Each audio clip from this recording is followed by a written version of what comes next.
Bueno, muy buenas tardes, sí, muy buenas tardes a todas y todos. Vamos a partir entonces con este video promocional.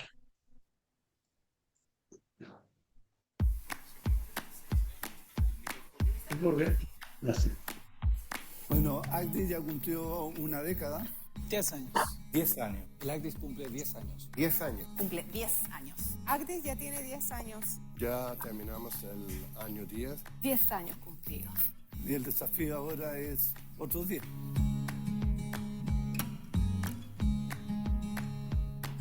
Las enfermedades crónicas no transmisibles dan cuenta del 70% de la mortalidad en el mundo, siendo las patologías cardiovasculares la principal causa de muerte. Nuestra misión ha sido descubrir las bases moleculares que explican la génesis y su desarrollo.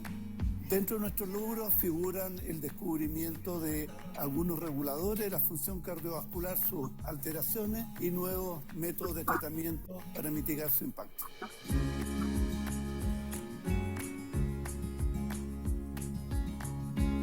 Nuestro grupo estudia la bacteria Helicobacter pylori, una infección bien prevalente en la población chilena, y cómo eso induce daño gástrico que pueden llevar al desarrollo de un cáncer. Además, hemos desarrollado nanoemulsiones con curcumina que pueden eliminar la bacteria sin antibióticos.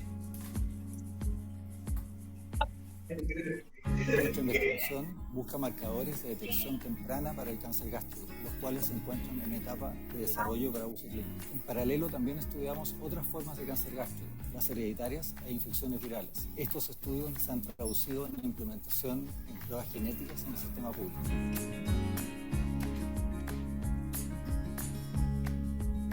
En ACDIS innovamos a través del desarrollo de nuevos productos para terapia y diagnóstico de enfermedades crónicas. Estos productos requieren ser validados a través de estudios de seguridad y eficacia que van a cabo por un equipo multidisciplinario. Y una vez obtenidos los resultados, se Y ahí ya el video está ahí.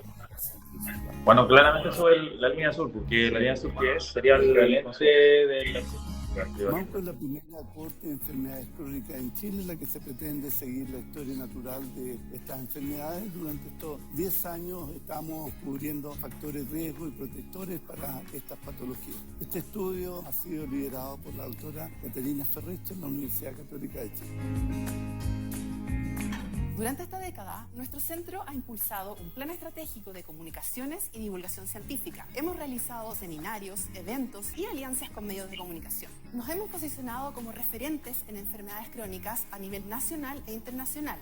Difundimos nuestras investigaciones para enseñar y crear conciencia en la población sobre estas enfermedades. Destacamos nuestro proyecto Explora Región Metropolitana Norte, que está encargada de fortalecer las competencias en ciencia, tecnología, conocimiento e innovación en las comunidades educativas de 20 comunas. Formación avanzada de capital humano especializado en enfermedades crónicas ha sido un esfuerzo continuo en ACDIS. Somos el primer centro de investigación que cuenta con un doctorado de epidemiología. Las colaboraciones nacionales e internacionales permiten que nuestros y nuestras estudiantes perfeccionen sus carreras científicas en reconocidos centros de investigación. Nuestro centro continúa expandiéndose y ahora sumamos 3 nuevas líneas de investigación. Gracias a la instalación de la cohorte del Maule, hemos podido caracterizar la calidad del aire en esta comuna y la importancia de la quema de leña y del uso de plaguicidas en la ocurrencia de enfermedades crónicas, especialmente las cardiovasculares, respiratorias y otras metabólicas. La Universidad Católica del Maule ha sido una institución colaboradora del ACDIS durante estos 10 primeros años. En estos 10 siguientes años, la UCM será una entidad asociada y tendrá su propia línea de desarrollo de diabetes y metabolismo, la cual tengo el privilegio de dirigir. En estos campos unimos las ciencias biológicas con la computación avanzada para entender mejor nuestra herencia genética y combatir las enfermedades. Utilizamos algoritmos inteligentes para analisar cantidades gigantescas de datos, abrindo puertas hacia una era nueva de tratamientos más efectivos, adaptados a la genética única de cada individuo.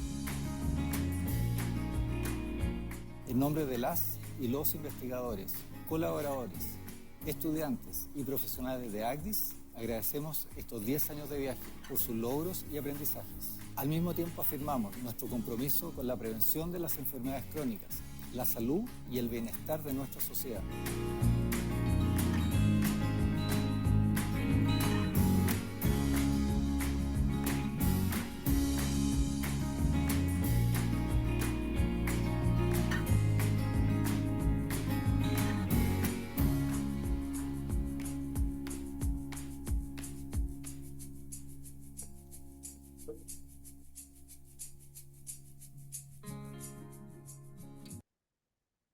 Bueno, muy buenas tardes a todas y todos. Es un placer saludarlos y dar comienzo al ciclo de seminario de este año 2026 y particularmente muy interesante que vamos a tener la oportunidad de conocer al doctor David Andrade. Él es doctor en ciencias biológicas, de Convención en Ciencias Fisiológicas de la Pontificia Universidad Católica. Actualmente es profesor asociado y director del Centro de Investigación en Fisiología y Medicina de Altura de la Universidad de Antofagasta. Él ahora está aquí presente desde Antofagasta. Además, es profesor del programa doctorado en Ciencias Biomédicas de la Universidad Católica del Norte y también, que así es como lo conocí, integrante del programa Ciencia Frontera del año 2025-2027 de la Academia Chilena de Ciencias. Es un joven brillante que he tenido la oportunidad de conocerlo, de cómo ha logrado, con un tema que puede aparentemente ser muy básico, de el papel de los quimiorreceptores y ver el efecto que tiene la microgravedad. Él tiene una serie de proyectos, desde proyectos que trabajan con la minería, puesto que el problema cardiovascular en los mineros, y sobre todo tuve la experiencia de conocer lo que la minera escondida, cómo los ha apoyado en el desarrollo, pero también tiene proyectos del Ministerio de Defensa de Estados Unidos y de la NASA por el impacto que tiene su investigación en lo que se llama la microgravedad, el impacto que tienen los pilotos, los astronautas. Y de hecho, cuando fui a la inauguración del centro que me invitó David, pude darme cuenta de la magnitud de lo que está haciendo en Antofagasta y por eso hoy día le solicité que partamos escuchando qué es lo que él hace. Así que David, muy bienvenido, gracias. Veo que está a las alturas, así Sí, que de ahí te escuchamos. sí, Chao, estamos vamos en adelante. contexto. Un poco hipóxico, no.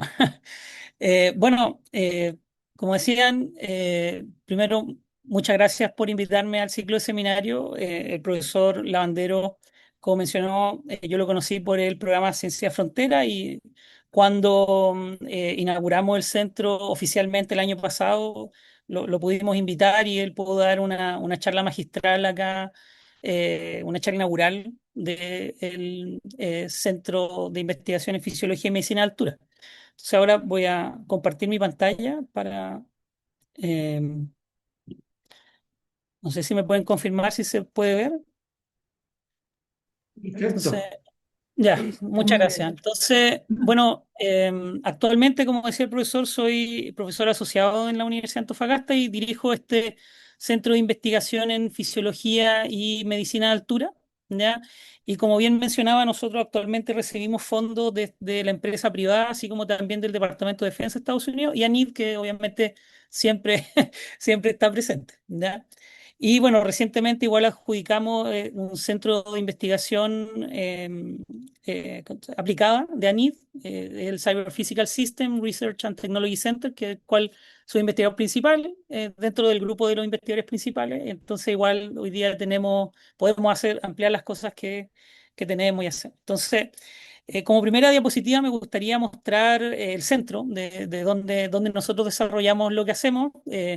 Este es el edificio del Centro en Fisiología y Medicina de Altura de la Universidad de Antofagasta. Está, no sé si han ido, pero los que conocen, esto está ubicado en el lado sur del campus y son cerca de 500 metros cuadrados construidos en donde tenemos dedicación para fisiología humana, así como ciencia básica. Tratamos de abarcar, hacer ciencia translacional en lo que hacemos nosotros. Ya, y bueno, como ven, el clima casi siempre es así, bastante agradable, y estamos frente al mar, que es una de las cosas que no están en todos lados, ¿cierto? Es una ventaja que tenemos nosotros. Bueno, la pregunta es, ¿qué es lo que estudiamos nosotros? Bueno, o principalmente mi grupo, los quimiorreceptores periféricos, ¿ya?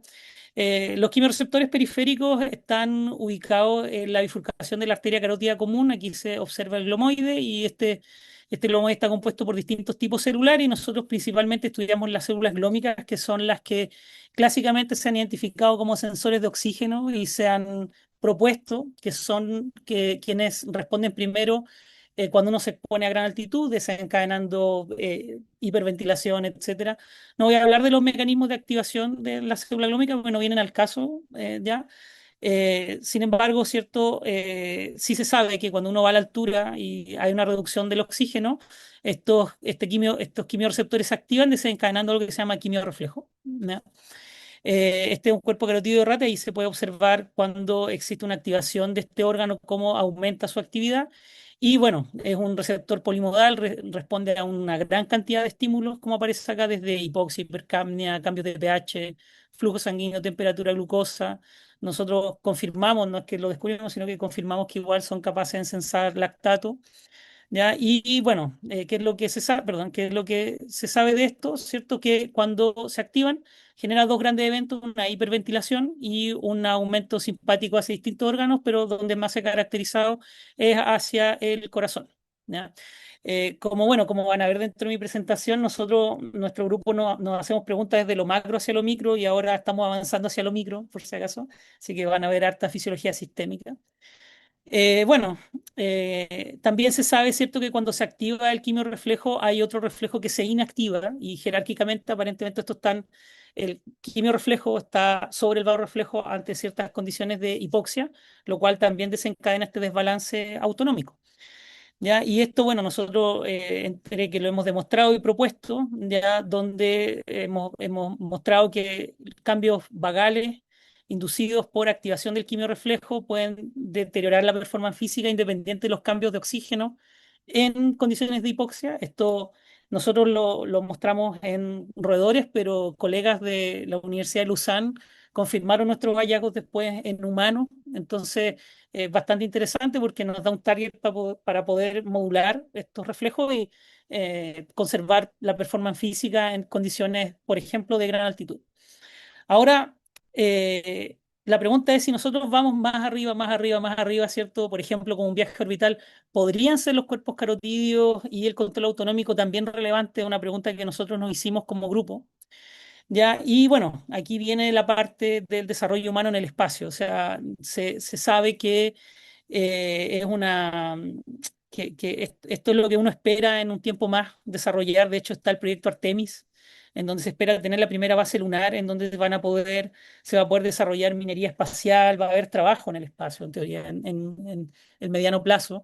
Y por lo tanto, genera la necesidad de poder entender cuáles van a ser las maladaptaciones o las adaptaciones que se van a dar en estos ambientes.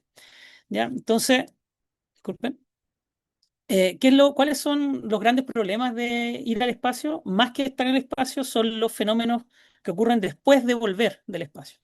¿Y cuáles son los que más se han caracterizado? Intolerancia ortostática y intolerancia al ejercicio y pérdida de masa muscular, ¿ya? Y dentro de, obviamente, la intolerancia ortostática está el desbalance autonómico, ¿ya? Pero como había mencionado anteriormente, nosotros mismos mostramos que los quimiorreceptores podían estar jerárquicamente sobre los varorreceptores y como los varorreceptores son quienes están implicados en la intolerancia ortostática, nos podríamos hacer la pregunta, ¿cierto?, ¿qué ocurre con los quimiorreceptores después de una exploración espacial? Entonces, existe un paper ¿ya? Que estudia esto, ¿ya? Que fue en el 2000 en Journal Applied Physiology, en donde colocaron astronautas en posición supina, después en gravedad cero, ¿cierto? Y ahí se puede observar que al 75% de la saturación arterial de oxígeno, aparentemente, incluso el quimiorreflejo podría estar reducido. Sin embargo, cuando este mismo experimento se hace en condiciones de no supinas, sino de pie, se puede observar que existe un aumento respiratorio ante una desaturación de oxígeno, sugiriendo que los quimiorreceptores podrían estar involucrados, ¿ya?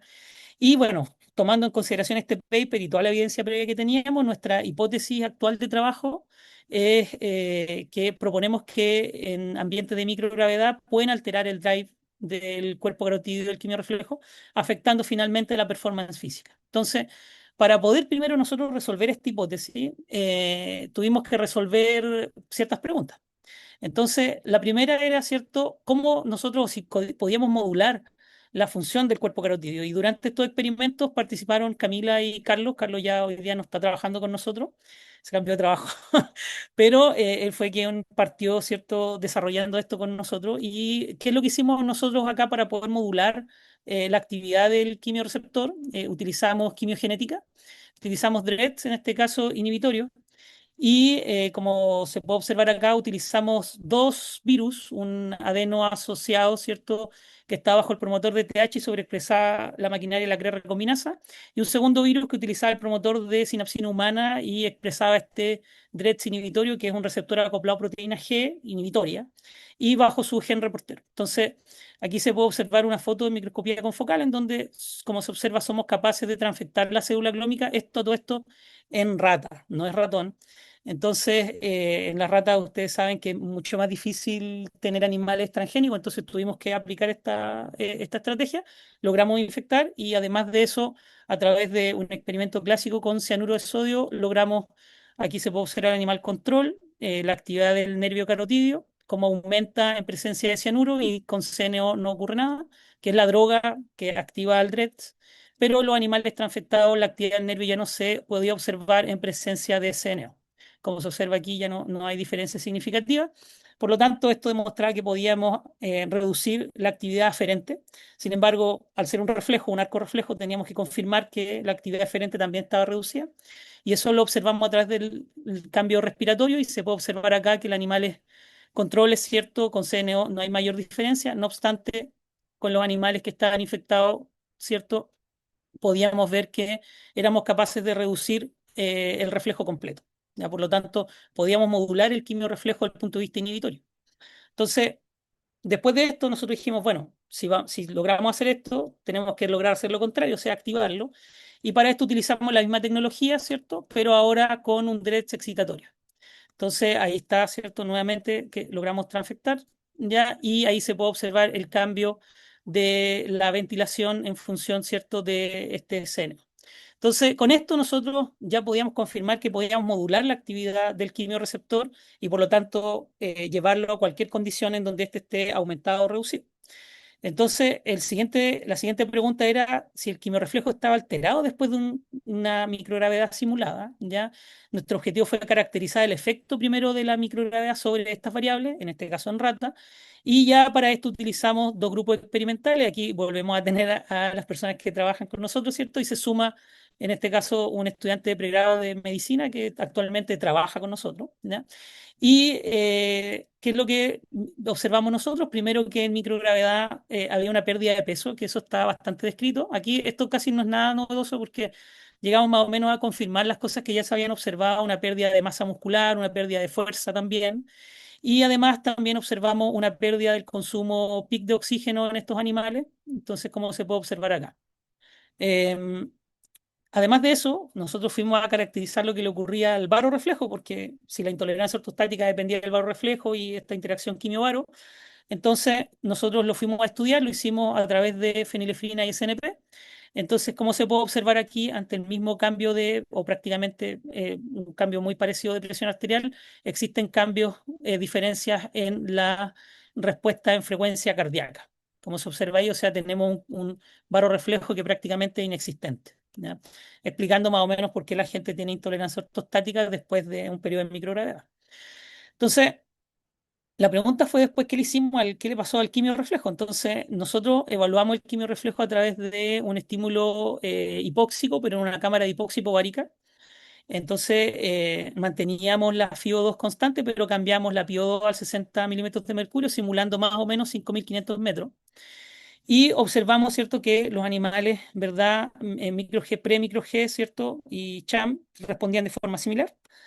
Sin embargo, observamos que existía una potenciación de la respuesta después de un periodo de microgravedad simulada en los animales, como aparece ahí. Y esto queda más claro aquí en el resumen de datos. Entonces, ahí nosotros pudimos confirmar en realidad que el quimiorreflejo, lo que habían observado, sí estaba aumentado, lo que habían visto anteriormente, y el modelo recapitulaba esta condición de los astronautas, ¿ya?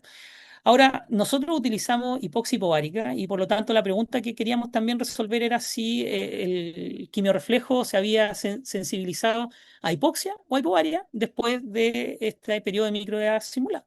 Entonces, para esto utilizamos un setup que armamos en el laboratorio. Esta es una cámara hipovárica para animales en donde acoplamos un pletismógrafo dentro y podíamos estudiar la respuesta respiratoria.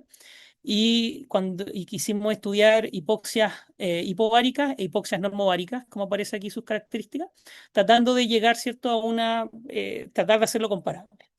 Entonces, este fue un trabajo que realizó José Bueno. Entonces, ahí se puede observar la respuesta pre-microgravedad en hipoxia hipovárica y hipoxia normovárica a un nivel similar, ¿cierto?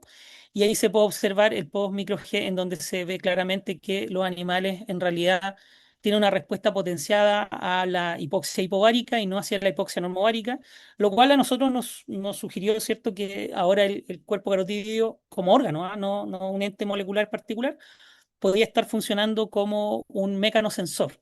Eh, Obviamente estas son preguntas que van abriéndose y hoy día el mismo José está tratando de resolver esto, más gente que trabaja en el laboratorio, porque tenemos a quien echarle la culpa. Y esto nos llamó bastante la atención y de hecho ahora estamos trabajando con hipovarias normóxicas para poder de verdad confirmar esto. ¿Ya? Esperamos tener datos pronto. Y bueno, independiente de esa pregunta, ¿cierto? Después lo que nosotros nos preguntamos fue, bueno, ¿qué tan relevante era esta potenciación del quimiorreflejo? Y sabiendo que estaba potenciado, lo que nosotros nos propusimos, por lo tanto, fue utilizar ahora DREDS inhibitorios, porque era lo más lógico, ¿cierto? Si la respuesta hubiese estado reducida, hubiésemos utilizado DREDS excitatorios. En este caso utilizamos DREDS inhibitorios en estos animales y volvimos a repetir el mismo set de experimentos. Y bueno, ahí está el cuerpo carotídeo, ¿cierto? Que logramos transfectar estos animales. Y aquí está la respuesta pre, que es bastante comparable entre los tres grupos. Sin embargo, aquí se puede observar que logramos rescatar la respuesta respiratoria a hipoxia hipovárica. ¿Ya? Y esto queda más claro ahí en el resumen de los datos. Entonces, después de haber conseguido reducir el quimiorreflejo, fuimos a observar si es que esto tiene un impacto sobre las otras variables fisiológicas, porque podría ser solamente algo paralelo y que no tenga no sea una relación causal. Entonces, luego de esto fuimos a ver el barorreflejo, como ya habían visto, ¿cierto? Este estaba reducido, y después de la inhibición del quimiorreflejo, observamos que solamente éramos capaces de eh, mejorar parcialmente la respuesta vagal de la respuesta del barorreflejo, no así la ganancia total como aparece acá. Por lo tanto, el cuerpo carotídeo aparentemente es parcialmente relevante en cuanto al barorreflejo, ¿ya? Sin embargo, y esto dijimos, bueno, entonces significa que la intolerancia ortostática probablemente siga estando si nosotros inhibimos el cuerpo carotídeo. Sin embargo, tenemos el otro problema, que es la performance física. Entonces, sorpresivamente para nosotros, cuando fuimos a inhibir el cuerpo carotídeo, observamos que éramos capaces de que los animales no perdieran tanto peso y también mejorar la masa muscular de los animales. Y en efecto, además de eso, logramos observar que no solamente era un cambio de la masa, sino que también era funcional porque logramos mejorar la fuerza muscular, la fuerza de los animales. Entonces, de aquí nacieron 50.000 hipótesis de trabajo porque la ganancia de fuerza y la ganancia de masa podían estar moduladas por distintos actores, desde cosas específicas del músculo, así como también vasculares. Lo que yo creo es que en realidad al cuerpo carotídeo, al tener actividad tónica, es posible que al reducir su actividad eh, exista una pequeña vasodilatación en los músculos, cual pueda modular esto. Sin embargo, hay muchas cosas por hacer todavía y este dato nos permite sí saber que por lo menos los cuerpos carotídeos tienen implicancia en la parte muscular. Sin embargo, cuando nosotros vamos a ver el tema del consumo de oxígeno, el consumo de oxígeno no es restablecido después de la inhibición del cuerpo carotídeo. Y esto para nosotros tiene cierto sentido porque previamente en Journal Physiology publicamos que la inhibición del cuerpo carotídeo bajaba la respuesta peak de oxígeno, el volumen peak de oxígeno, y como en microgravedad está bajo, ya no podemos bajar algo que ya está bajo, entonces tenía sentido, ¿cierto?, que no observáramos cambios, ¿ya? Ahora, luego de esto, nosotros nos seguimos haciendo preguntas porque dijimos, bueno, ¿qué le pasa, por ejemplo, al corazón en estas condiciones? y que era la macroestructura cardíaca, acordándose que el consumo de oxígeno es el gasto cardíaco por la diferencia arteriovenosa. Entonces, viendo el gasto cardíaco, quizás podríamos tener luces de esto. Y justamente fuimos a hacer ecocardiografía en modo M del corazón de nuestros animales. Aquí están los animales micro, G, y como se observa, no hay mayores cambios en la macroestructura cardíaca. Nosotros, esto es confirmado, sí, esto se sabe que también ocurre en astronautas. Los cambios son muy pequeños en realidad a nivel cardíaco.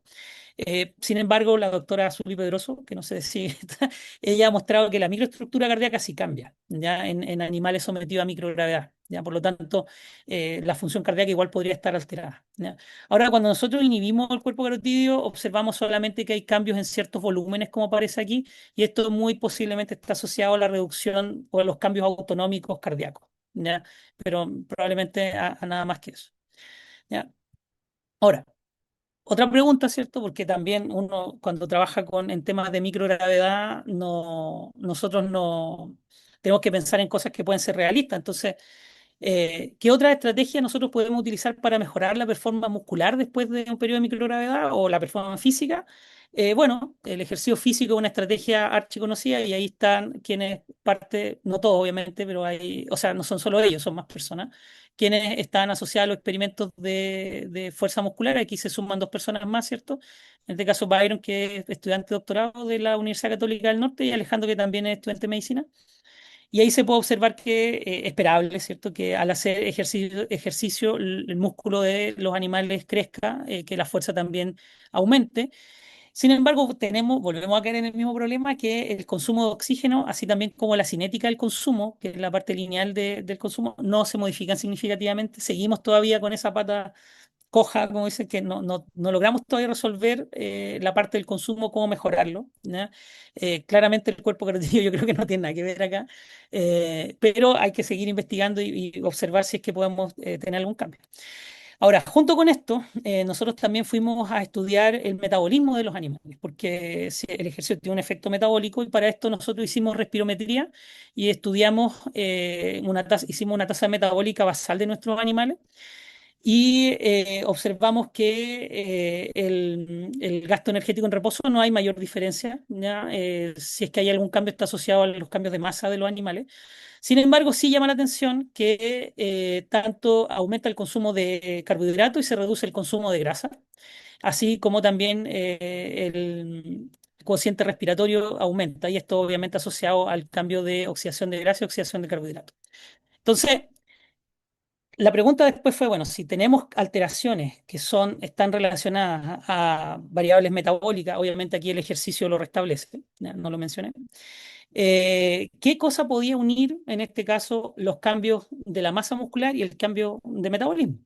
Entonces, y ahí, bueno, yo debo decir que esta no fue mi idea, sino de Camila, que fue estudiar el microbioma intestinal, porque el microbioma intestinal aparentemente podía ser esta conexión que teníamos entre cuerpo carotídeo, músculo, y obviamente a través del ejercicio también alterarlo. Entonces, Camila, y obviamente había evidencia que soportaba esto, ¿ya?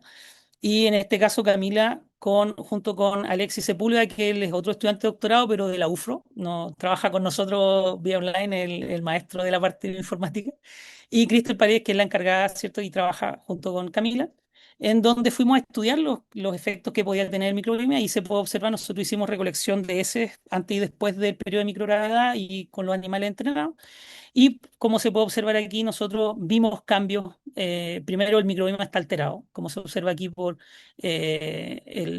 la presencia de Bacillota, Bacteroidota, su abundancia relativa, así como el ratio Bacillota, Bacteroidota.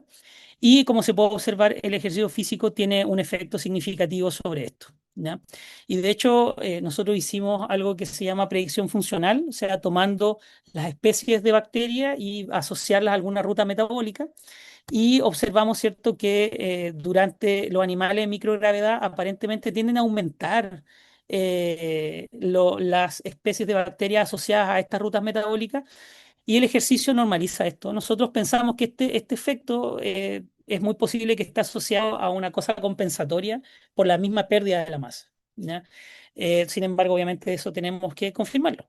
Ahora, después de haber hablado, ¿cierto?, del ejercicio físico y todo, y nos faltaba la conexión con el quimiorreflejo, o sea, ¿qué le ocurría al quimiorreflejo? Está involucrado, el efecto del ejercicio pasaba por una inactivación del quimiorreflejo, y nosotros observamos que sí, de hecho, podemos ver acá que la respuesta ventilatoria hipoxia está completamente reducida, esa potenciación ya no la observábamos, y por lo tanto lo que nosotros decidimos hacer después fue ir a estudiar ahora si el quimiorreflejo podía estar asociado a esta disbiosis. Entonces, ahí como se puede observar, volvimos a repetir el mismo experimento. Ahí están los animales controles, los animales que estaban sometidos a microgravedad simulada, y se puede observar que, al igual que he mostrado anteriormente, hay un cambio en la abundancia relativa que se puede observar ahí. Sin embargo, cuando los animales fueron sometidos a quimiogenética inhibitoria durante este periodo, podemos observar que existe un cambio en el microbioma intestinal, y de hecho ese cambio en el microbioma intestinal es muy parecido a lo que ocurre durante el ejercicio físico, ¿ya? Lo cual, ¿cierto? Nos hace pensar que el ejercicio puede tener un efecto sobre la activación del cuerpo carotídeo, esto, el microbioma, y después la parte muscular, etcétera. Ya pensamos que pudiese ser por ese camino, ¿ya? Ahora, como bien dicen, ¿cierto? Y como dijo Carl Sagan, la ausencia de evidencia no es evidencia de ausencia, significa que no porque nosotros inactivemos algo, ¿cierto?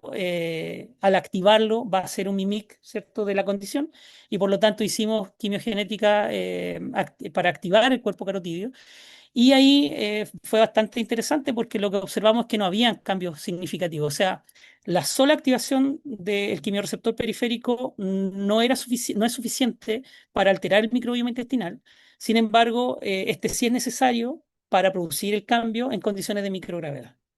¿Ya? Y luego de haber hecho, bueno, todos estos datos que les mostré, nosotros tratamos de resumir esto para poder igual entenderlo un poco mejor, y hicimos un análisis de componentes principales, de bueno, las principales variables que nos interesan a nosotros. Y me voy a detener aquí en estos dos gráficos de acá abajo, en donde se puede observar que hay un grupo, ¿cierto?, bastante característico del ratio Bacillota bacteroidota, y uno el quimiorreflejo. Y de forma interesante, los animales que están sometidos a microgravedad están alojados en donde el quimiorreflejo está alto. Significa que es posible que la pérdida de masa muscular esté asociada a un aumento del quimiorreflejo. Sin embargo, la recuperación de esta masa aparentemente está asociada no solo a la recuperación del quimiorreflejo, sino también a este cambio en el microbioma intestinal. Entonces, generando esta interacción tripartita entre músculo, cuerpo carotídeo y microbioma intestinal. Entonces, como resumen de lo que les he mostrado hasta ahora, tenemos cierto, bueno, las misiones espaciales, obviamente nuestra ratita, estas viajan al espacio, ¿verdad? Pero bueno, de los grandes problemas está el retorno a la Tierra, lo que mencioné anteriormente. Nosotros esperamos, por eso pongo aquí en Chile más o menos, en donde vamos a estudiar esto, que el cuerpo carotídeo, ¿cierto?, aparentemente es bastante relevante para las respuestas ventilatorias a hipoxias hipováricas, ya que aparentemente el cuerpo carotídeo puede ser un mecanosensor. Tenemos todavía mucho camino por recorrer para confirmarlo, pero para allá va la cosa aparentemente. Pero, ¿cuáles son las consecuencias de que esta respuesta esté aumentada? Es que existe un cambio en la masa, existe un cambio en el microbioma intestinal, un cambio en la regulación del flujo y la fuerza muscular, así como también en la parte autonómica. Sin embargo, la parte metabólica en ejercicio aún no somos capaces de responder eh, o cómo solucionarlo o entenderlo mejor. Y aparentemente el cuerpo carotídeo aquí ya no tiene un papel muy determinante, ¿ya? Y bueno, para finalizar, los agradecimientos a las personas que están en el laboratorio actualmente, las fuentes de financiamiento, siempre hay que dar las gracias porque de ahí viene el dinero. Como decía el profesor Lavandero, nosotros recibimos fondos de BHP tanto para la construcción del centro, así como también para poder responder parte de nuestras preguntas aquí en un asado clásico, ¿cierto? Y bueno, no están todos, pero nuestros colaboradores nacionales e internacionales. Así que eso, les agradezco mucho la atención, muchas gracias por haber asistido y quedo atento a las preguntas.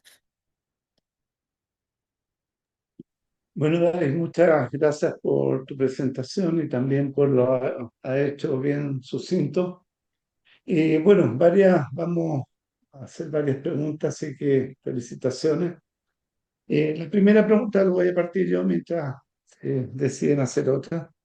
¿Qué es lo que se espera del cuerpo carotídeo en la insuficiencia cardíaca y Uf, en las distintas versiones de insuficiencia cardíaca que existen? Porque tenemos esta reducida, tenemos esta más nueva sí. con fracción de eyección preservada. ¿A dónde van tu apuesta en esa dirección? Bueno, esa es una historia media larga de contar. Bueno, yo, como ustedes saben, y lo mencioné, yo me formé en la UC como doctor, bajo la dirección del profesor Rodrigo del Río y el doctor Rodrigo Iturriaga.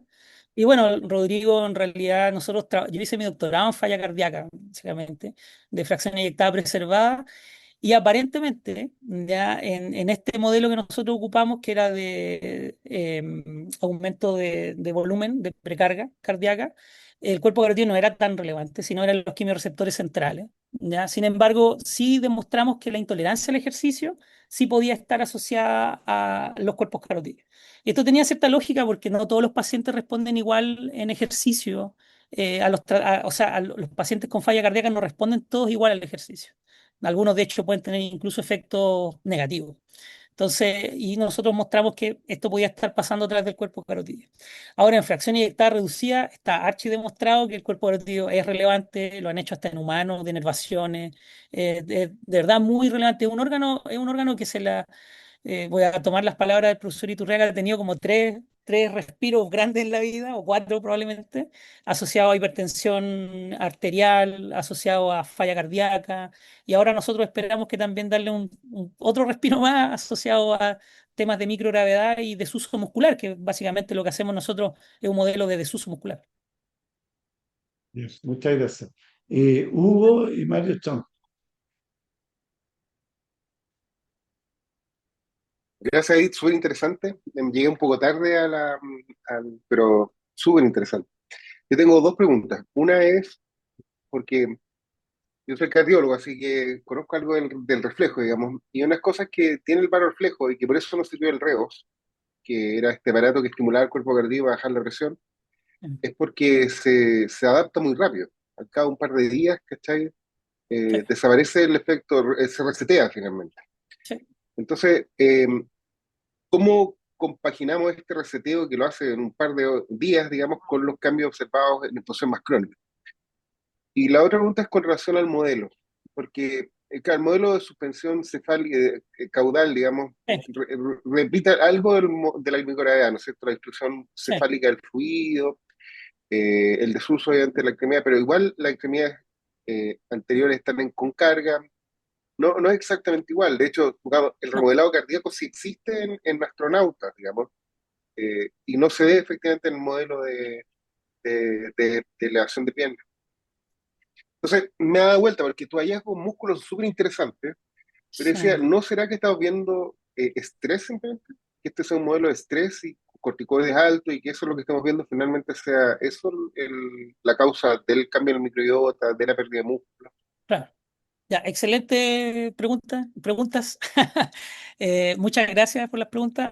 Respecto de los efectos crónicos agudos, tienes toda la razón. De hecho, gente que se le ha enervado los cuerpos carotídeos, hipertenso y con falla cardíaca, pasa el tiempo y vuelve a subir la presión arterial. Estamos hablando de hipertenso resistente a fármacos, o sea, bastante severo. Y pacientes con insuficiencia cardíaca igual tienden a, digamos, a volver a su fenotipo patológico, ¿ya? Entonces, claro, y eso es porque en realidad tienes más receptores, todos lo sabemos, la biología es redundante, entonces tú sacas los cuerpos carotídeos y tienes por lo menos dos entes más que hacen prácticamente lo mismo. Entonces, como mecanismo es bastante interesante, pero como tratamiento hay que tratar de modularlo más que eliminarlo del sistema. Yo creo que ahí está la clave y es un desafío también porque no todas las personas tienen el mismo tono, o sea, me refiero con tono, con la misma actividad. Entonces, sí es un desafío, y estoy de acuerdo con eso. Yo creo que todavía falta seguir investigando un poco cómo modularlo, ¿ya? Ahora, respecto del modelo, toda la razón. De hecho, nosotros utilizamos un modelo de microgravedad que cumple dos de tres condiciones del exposoma espacial. El exposoma espacial tiene tres características: aislamiento social, distribución de flujo, redistribución de flujo y radiación cósmica, ¿ya? Principalmente gamma. no tenemos la radiación, entonces, pero sí los tenemos aislados y los tenemos, ¿cierto?, en esta redistribución de flujo. Entonces, y este modelo más o menos se planteó como en el 1970, después de las exploraciones Gemini, empezaron a salir estos modelos, y se generó el mismo cuestionamiento, o sea, si los animales podían estar, todos los efectos podían ser por el estrés. Ahora, ¿cuál es el consenso respecto al modelo? Se estima que el animal está en estrés cuando es capaz de perder más del 10% del peso antes de 24 a 48 horas de la exposición a microgravedad. Nuestros animales pierden cerca del 15% después de 2 semanas. Entonces, entraríamos, digamos, a descartar un poco eso. Además, nuestros animales controles también están bajo la misma situación aislados. Entonces, no, aparentemente no debería ser así. Ahora, no lo descarto porque estar en condiciones de microgravedad, ya sea reales o simuladas, sí es una condición estresante. O sea, no, es parte del mismo exposoma estar estresado. Entonces, claro, puede que los efectos en parte vayan por ese lado. Sin embargo, es propio del modelo. Sí, y propio de la fisiopatología de la misma condición. No sé si respondo todas las preguntas, creo que se me Sí, pasó sí, algo no. por ahí. Claro, no, no, sí, sí, sí, mi pensamiento iba por el lado de que efectivamente, ¿cachai? Si hasta cierto punto, porque claro, probablemente no es un estrés agudo, es un estrés más crónico, como tú dices. Entonces el animal está estresado y probablemente la modulación que hace el cuerpo carotido sobre la actividad simpática puede estar modificando, por ejemplo, los tonos de luz corticoide. Entonces, y que Claro, eso tiene impacto en bioma, en músculo. Entonces, yo creo que me parece que es algo que si yo fuera revisor, me gustaría ver, digamos, ¿cachai? sí, Cómo, sí, cómo sí, se comportaban las hormonas de estrés en estos animales, sí. ¿cachai? No, de hecho, Se moduló el cortisol. no sé si nos revisaste el último paper, pero nos pidieron exactamente lo mismo respecto del estrés de los animales. Supimos pasar, ¿ya? Sin embargo, si es algo necesario, tenemos que demostrarlo, o sea, no. No, no fui yo. No, no, está Ya. bien. Y bueno, igual voy a hacer un comentario que yo a Hugo, no sé si se acordará, pero yo lo conocí cuando yo era estudiante de doctorado. Ahí lo conocí cuando presenté en medicina en su momento y siempre muy atingente las preguntas. Así que gracias. Ya, o sea, quisiste decir fregado. Ok, quedó claro. Ya, ya, Mario. La mejor escuela, doctor Landero. Ah, ya. Felicitaciones, David, por la presentación, muy interesante. A medida que iba hablando, me surgieron dos preguntas. La primera, en tu modelo, cuando activas y desactivas el receptor ahí en el seno carotidio, ¿qué pasa con el receptor del arco aórtico y los receptores de baja presión auriculares? Buena pregunta. Nosotros hicimos esto en animal anestesiado y estudiamos el barorreflejo durante la inactivación del quimio-reflejo y no observamos diferencias significativas. O sea, el cambio es específico del cuerpo carotídeo. No tenemos Pero no hay cambio. una activación compensatoria de los otros dos receptores. No, no, es que en los cambios, por lo menos la primera parte que mostré es aguda y no observamos cambio. Y en la parte crónica, nosotros vimos la parte del barro reflejo, pero el barro reflejo estaba alterado por la condición de microgravedad per se. Entonces, la sola quimiogenética solamente mejoró una parte vagal, no la otra, ¿ya? Entonces, no, aparentemente no debería estar alterado, ¿ah? No, porque Perfecto. Y la además, segunda pregunta. disculpe, además los mecanosensores son fásicos, no son tónicos. Entonces, igual es importante mencionarlo porque la actividad fásica no va por otro lado, ¿no? Perfecto. No, y la segunda pregunta es, ¿qué pasa con la función vascular en tu modelo? Ah, qué buena pregunta. No sé. No sé. Tenemos, de hecho, es una de las cosas que nosotros queremos explorar ahora, porque el cambio de la masa muscular sigue llamándonos la atención. Y yo creo que justamente tiene que ver con el tono vascular y la reactividad vascular a ese nivel. Es una pregunta que tenemos que contestar. Como les digo, nuestro grupo se trata de hacer preguntas desde lo macro hacia lo micro, porque queremos ver si hay un efecto fisiológico, ¿cierto? Y luego de eso tratar de ir a buscar los mecanismos, ¿cierto? Que probablemente se puedan acomodar más a lo que observamos sistémicamente. Ya, esa es la forma que tenemos de trabajo y yo creo que ahora vamos a ir a buscar Mira, si son los vasos, entonces si son los vasos, vamos a estudiar los vasos y después buscar un ente molecular al cual nosotros podamos echarle la culpa, o sea, saber por dónde va el mecanismo del cambio del tono vascular.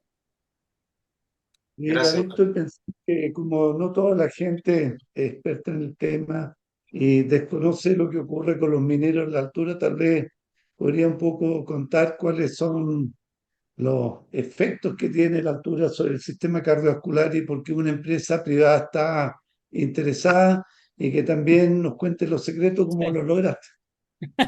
Claro, en realidad, miren, en la exposición a gran altitud, nosotros tenemos efectos que son agudos, o sea, que son corto, mediano y largo plazo, ¿ya? En cuanto a los efectos a corto plazo, se sabe que los quimiorreceptores son muy relevantes porque la climatización a la altura depende de la actividad del cuerpo carotídeo. O sea, si tú vas a la altura, lo primero que uno hace es hiperventilar. Y quienes no hiperventilan, aumentan su frecuencia y amplitud respiratoria, padecen mal agüe de montaña o tienen más probabilidad de padecer mal agüe de montaña. El mal agüe de montaña es una cosa que uno pensaría que es un poco lejana, pero en realidad cerca del 30% de las personas puede llegar a padecer mal agüe de montaña, ¿ya? Que es característico por cefalea, vómito, no sé, un montón de problemas, puede llegar a ocasionar edema pulmonar, edema cerebral, o sea, es bastante complejo, ¿ya? De hecho, hay bastantes casos de gente que ha muerto, estudiantes, profesionales, no sé, incluso creo que una vez un gerente de una minera también le ocurrió un accidente, subió muy rápido a una zona que es de zona de puna, que le dicen, y lamentablemente falleció. Entonces, considerando todo ese escenario, es que nosotros, bueno, conseguimos que la empresa privada nos pudiera financiar. Igual ahí yo destaco y agradezco la pregunta porque este centro de altura es un buen ejemplo de la interacción público-privada y cómo nosotros podemos llegar a generar conocimiento científico básico con aplicación después a la parte minera, ¿ya? El sistema cardiovascular, como ustedes saben, se estresa en condiciones de hipoxia, que puede ser a nivel de tejido, a nivel pulmonar, etcétera. Todo va a depender, ¿cierto?, de nuestra respuesta si es adecuada o no. Sin embargo, no todas las personas responden igual, ¿ya? Y yo no lo mostré acá, pero el centro de nosotros cuenta con una cámara hipovárica de uso exclusivo en humanos con una característica para atender a 8 personas al mismo tiempo. Es la única cámara en su clase de uso civil, porque la Fuerza Aérea tiene su cámara, pero es de uso militar. Este es de uso civil y esta cámara de uso civil nosotros la utilizamos para aclimatar personas. Hemos hecho algunas experiencias con estudiantes. Tratamos que nuestros estudiantes salgan con estas competencias de la hipoxia, que es una característica de la región. Y empíricamente les podemos decir que hemos aclimatado montañistas y los montañistas que han sido aclimatados por nosotros han logrado hacer cumbre versus otros que no han sido aclimatados y no lo han logrado. Entonces sirve, ayuda, ¿ya? Y más en el contexto regional que está asociado a la altura. David, pero esto tampoco solamente está centrado en los mineros, porque hoy día tenemos, creo que está Alma, ¿cuántos metros está? O también va a haber como un corredor Es cor- transoceánico. sí, Cuéntanos un poco. nosotros ahora estamos proponiendo, bueno, ojalá nos financien un proyecto para poder estudiar las consecuencias y obviamente generar soluciones reales para las personas que van a pasar por el corredor bioceánico de Capricornio, que si no me equivoco parte este año, en donde se conecta el sur de Brasil con el norte de Chile, pasando por Paraguay y Argentina, y sí o sí tienen que pasar por zonas de gran altitud, que es Paso Jama y otras zonas de Argentina, en donde es muy posible, no estoy diciendo que va a ocurrir, pero es muy posible que existan personas que se puedan llegar incluso a desmayar pasando por la zona. Entonces, estamos pensando en tratar de darle una solución ya a estas personas a través de la evaluación y la climatización antes de que se vayan por el corredor bioceánico de Capricornio, que obviamente se espera tenga beneficios económicos, sociales para la región. O sea, para Chile en realidad, ¿no? Está muteado. Y de los astrónomos, Bueno, nosotros en realidad tuvimos una experiencia con astrónomos, pero eran astrónomos que eran aficionados por la montaña. Entonces también los aclimatamos y también sirvió para ellos, para poder enfrentarse antes a fenómenos de hipoxia hipovárica. Ya, entonces ya, hoy día ya, esa cámara, La cámara de nosotros en realidad tiene hartos usos, de hecho, hasta industriales. Hoy día esperamos cerrarlo, un negocio para poder probar UPS y poder probar ciertos elementos electrónicos previos a que los sometan a altura, por ver si fallan o no fallan. Entonces también hemos ampliado el giro, comillas, de las cosas que hacemos. Sí, y un poco te digo porque este año lo invitamos al Congreso Futuro a John Hill, que es el editor del Circulation, y de hecho la organización lo llevó a Alma.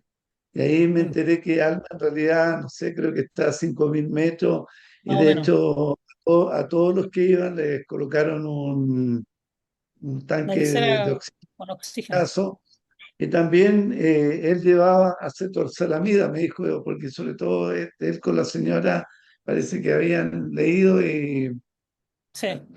ahí uno se da cuenta que no sé, Hugo, es como el uso de acetosalamida para esto, ¿no?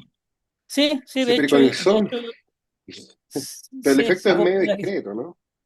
Sí, mira, yo debo decir que dentro de mis motivaciones personales para estudiar esto está mi mala respuesta a la altura. Yo soy una de esas personas que responden muy mal.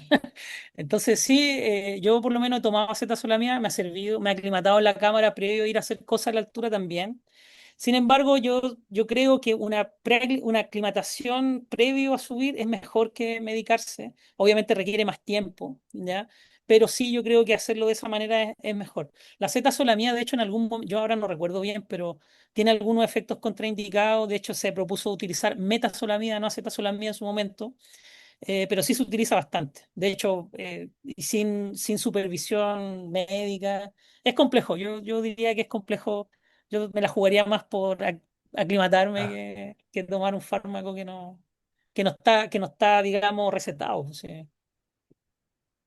Oye, David, una ok, pregunta cortita porque siguiendo lo que decía Mario con respecto a función vascular, porque una cuestión que uno ve y que siempre preocupa es cuál es el efecto que produce la vasculatura, la exposición a condición de microgravedad, hipoxia, en términos fungados de función de endotelio, progresión de Mm. la dermatosis, porque finalmente, claro, una cosa es lo mal que la debe pasar cuando se trae agudo, pero ¿qué pasa cuando estás crónicamente en estas condiciones? Digamos? ¿Cómo anda tu vasculatura? Eh, porque Mira, un endotelio infuncionante. claro, hay disfunción endotelial, eso está descrito en las patas, o sea, en humanos, ya en las piernas, ¿cierto? Sin embargo, para mala suerte para nosotros, no hay mucha evidencia a nivel de la arteria carótida. Hay un solo paper en Nature Publishing Journal Microgravity, en donde toman tomografía y las modelan y observan que hay una reducción de flujo en la zona del seno carotidio, pero más allá de eso no se ha descrito, sí en las piernas. En el caso de nuestros animales, 100% seguro que eso va a ocurrir. Y ahora me acordé de la otra pregunta, disculpen que ahora la voy a contestar. Respecto a las patas delanteras, nuestros animales, sí es verdad, se mueven con las patas delanteras. Sin embargo, su fuerza no es distinta respecto de animales controles. Nosotros lo medimos fuerza de patas delanteras, patas traseras, cuatro patas, y no hay mayor diferencia. Y eso es porque el animal, en realidad, claro, tú dejas la cadera levantada, pero el animal no está recto, sino que está así. Entonces, igual es distinto, digamos, la distribución del peso del animal.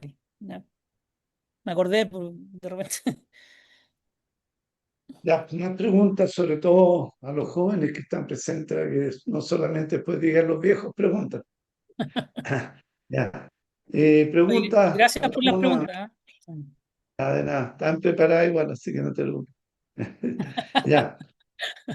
Más preguntas, ¿no? Así que bueno, yo creo que démosle un aplauso y las gracias a David por su Muchas gracias. presentación. Lo dejamos invitado para un próximo seminario de ACT. Saludos, Ya que pues, estén muy bien. ya pues, muchas Dios. gracias. Chaito.